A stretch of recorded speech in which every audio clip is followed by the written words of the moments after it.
Thank you so much for coming. And thank you to the Walker Center for having this. I think it's really important, and I'm really happy to be here. So I'm just going to get into it. I'm going to talk a little bit about myself and why I came to be up here before you today. And then I'm going to talk a little bit on the subject of the discussion that we're here to have. From the very beginning, I'm a book lover. I've always been a book lover. I grew up loving books. I grew up in the south end of Boston in the 1980s, before it got as ritzy as it is today. And then from there, I actually moved to north central Massachusetts, which is kind of like the Kid Rock of Massachusetts. It's a lot of trailers and beer and guns, and that's what we did with our time. When I could sneak away from the beer and the guns and the trucks, I would always grab a book. Books were kind of my escape, both in the city and in the country. From there, I got lucky. I got a scholarship. I got to go to a boarding school, a place where education was taken seriously, and that meant the world to me. From there, I got to go to college, which I actually wasn't planning on doing before that. And I didn't know what to do with myself. The whole time, though, I was reading, sitting in the back of the class. I had a book under a desk, in between classes, after nights out, waking up, not wanting to move. I'd always be reading. So for me, for me, books were just, they were constantly there, and they were always there. But I had no idea how they got made. So going to college in Washington, D.C., I said, hey, you know what I should do is political science, because that makes sense, because that's where I am. I don't feel strongly about politics. I never carried politics with me throughout my life, but that seemed like the right decision to do. So I graduated, I went into politics. I helped get a guy elected to Congress. I realized I hated politics and that I had made a terrible decision and just wasted a ton of my life, education, and time. From there, I moved to New Hampshire, where I painted houses for a little while. And from there, I met a girl who went to San Francisco. And like all of us who don't know what to do with our lives, I followed a relationship. I moved to San Francisco, and I worked at a wonderful place called Buca di Beppo. It's like the Olive Garden, but worse, for those of you that don't know what it is. But at the time, I probably made more money than I've ever made to date, if you take it as an hourly rate, and that's the truth. That freed up 20 hours, so I basically only had to work 20 hours a week. With 20 hours a week and nothing to do, the person that I'd moved out there for grew sick of me quickly and tried to find me something to do. Look, she says, there's this place, it's called 826 Valencia. It says it has storytelling and bookmaking workshops. You love telling stories, because you won't shut up. Why don't you go to that? So I went to this place called 826 Valencia, and 5 minutes into the training session there, I realized that we were talking about working with kids. It was not storytelling and bookmaking for adults, but you can't really get up out of that meeting and walk away, because then you look like a big jerk who doesn't care about kids. So that's what I started to do. I started to volunteer my time there, and I started to work there, and I started to work with these kids, and I started to watch reading affect their lives and affect the way that they saw the world. And at that same time, I noticed around the center, this is a creative writing center for youth, and it's in many different cities now, and it was started by Dave Eggers and McSweeney's. And around the walls, I saw these manuscripts, these pages from these manuscripts, and they had scribbling all over them. And I realized that these were manuscript pages from very famous people. Books that I had read, that I had grown up with. What are these? What's the scribbling? Well, that's to show the kids, the person in the training said, that's to show the kids that writing is a collaborative process. That's to show them that no book is created by some person up in a magical cave who sits down at a typewriter and just writes and prints it out perfectly, sends it to a publisher, and then it's a book. That's to show them that it's an art form, that it's a struggle, that there's so many different voices that take part in its creation. And I was so glad that they were teaching 8-year-olds that, because at the age of 23, I finally found out where books came from. I finally realized that they weren't made, because that is what I thought. That's how I thought books worked. And I came to it very late. So from there, I got involved a lot in the literary community in San Francisco. And I got to work on this small website called The Rumpus, which is an online culture magazine. Now, this was the mid-2000s. People have mentioned it here before. But what was happening in the mid-2000s is everybody was convinced that publishing was dying. So why start an online arts and culture magazine in the middle of the sky is falling mentality of the mid-2000s? Well, we didn't have a lot of money, and for the record, I had actually ended up working at a political website, and I wanted to yet again get out of politics. So Stephen Elliott, the author who started The Rumpus, came to me and said, do you want to take 50% less pay, no healthcare, and come work on this books website? I said, absolutely. Because that's what you can do when you're dumb and you're young, and you're living in San Francisco in a one-bedroom with 3 different people. I didn't think it would work.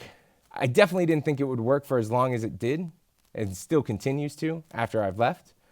But those years were fundamental to me because I got to work with some incredible writers, Roxane Gay, Cheryl Strayed, writers who I cared deeply about. And I realized that there was this whole world of people, and not just in the San Francisco literary scene, but out there, online, all across the country, all around the world, who really cared about books and cared about the discussion of books and cared about getting attention for books, the books that maybe weren't on the New York Times bestseller. And I got to be a part of that, and that was beautiful for me. At the same time, everyone, like I said, is saying that publishing is dying. I started to realize that publishing wasn't dying, it was definitely transitioning. The same thing that had happened to music in the 90s, happened to publishing in the 2000s, is probably happening to movies right now. The internet was just changing the landscape.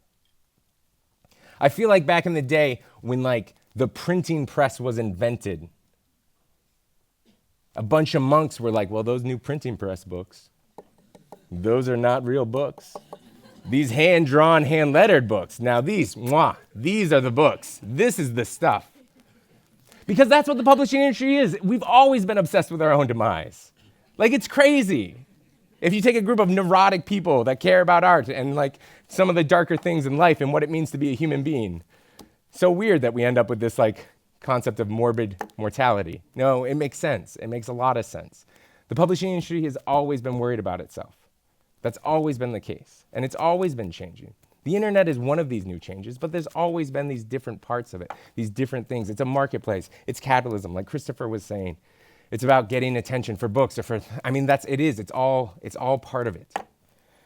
So after 4 years at the Rumpus, McSweeney's actually needed a director of publicity. And after 4 years of championing books, I decided to actually start working on helping promote them. And at McSweeney's, I had the distinct pleasure of working on a book by Hilton Als called White Girls.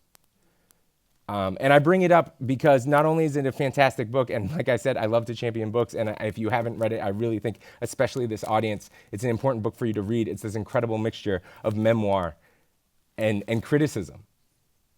And it's beautiful. And I got to work on that book. And it meant a lot to me. And to be honest, I'd always read book reviews. I definitely come to it, approached it more from the, help me figure out what I need to buy approach that was being talked about earlier. But to see cultural criticism on that level, to see that it itself can be this art form, was inspiring and incredible. And my job, though, was just to make sure that it got as much attention as it possibly could. And working in publicity was an eye-opening experience because I also realized how hard it is out there. This is a room full of critics, not a room full of publicists.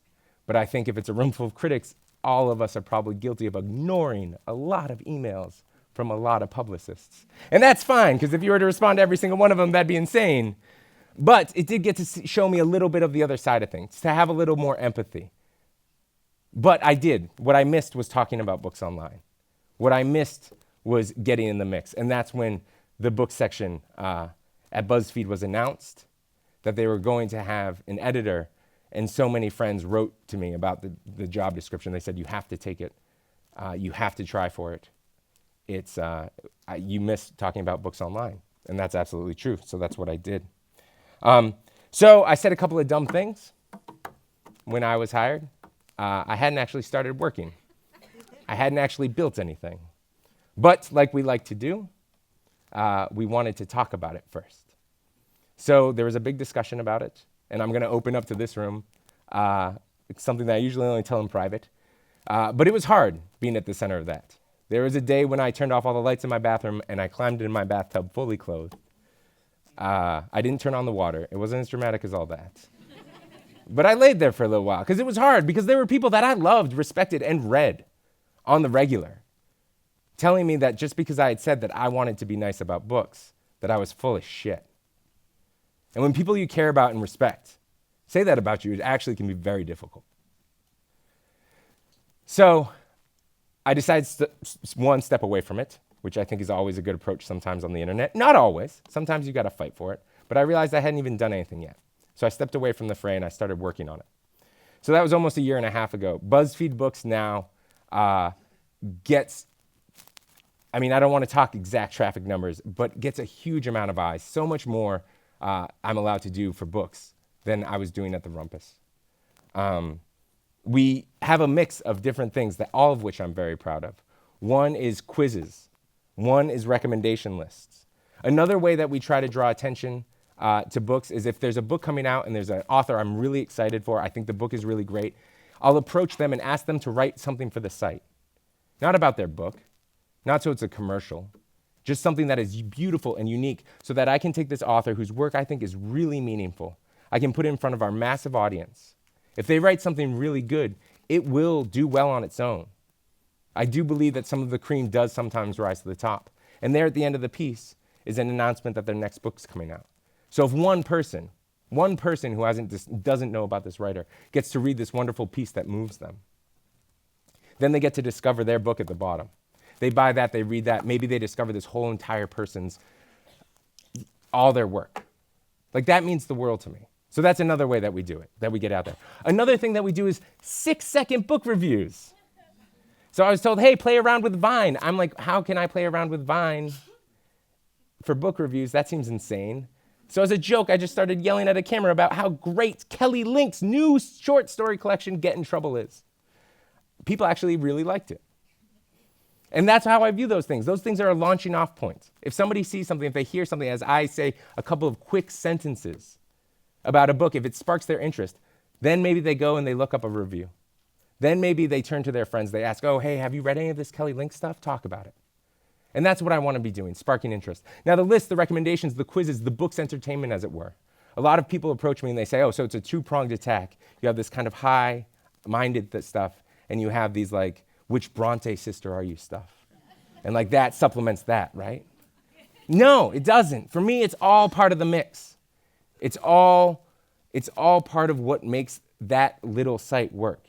It's all part of my little slice of the internet, which is going to get to our discussion now, today. I really view this all, what we all do, as a giant garden party. And I think a while ago, especially before the internet, it was a pretty exclusive garden party. And there was champagne, and people had to dress a certain way and be really, really nice.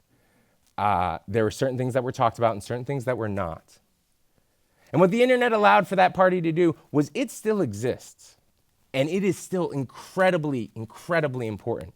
The champagne part, that exists. It's not about storming the gates of that and tearing it apart.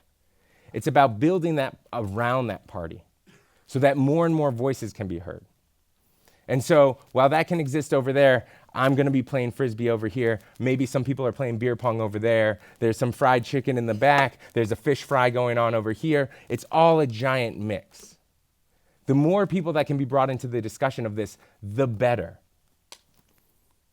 There's talk of, again, in the mid-2000s, it was that books are dying. Then there was indie bookstores are dying. Barnes & Nobles, all of a sudden, we have to care about. Fact of the matter is, though, now, indie bookstores are on the rise. Ebooks were going to kill books. Well, actually, ebooks we've seen have actually plateaued off. And book sales are actually doing well. The kind of shake has happened. And there will be other shakes in next. But, like, books aren't dying. Books criticism isn't going to die. Because that's what we do. That's what we love. And I'm coming from a literary standpoint, but I think it could be said of all art, is if we're in here, it's because we care about it. It's because we love it. And so this party is open for everyone now. And if there are people in the audience here, if you're students, all I can say is I have to encourage you to start something. It was mentioned earlier, the pitchfork of fine arts. Somebody wishes that that exists. So do it. Make something like that happen. The Rumpus was slowly built over 4 years. But to see the people that have come out of it and to see what's happened with their careers has just been invigorating. So, if you don't see, if there's a part of the party that you don't like, or there's a part of the party that you see and you wish was there, you yourself should reach out and should do it. Because that's why we're all here, right? Negative reviews, positive reviews. We're all here because we care about it. We're all here because either we grew up loving books, or we grew up loving art, or we grew up loving some different aspect of it. Whether we love recommendation lists, or whether we really live for criticism as standalone art. We're all here because we really believe in it, and we want to keep talking about it. And I think the fact that this conference even exists is a sign that everything is actually going really well, because people still really care. So thank you so much.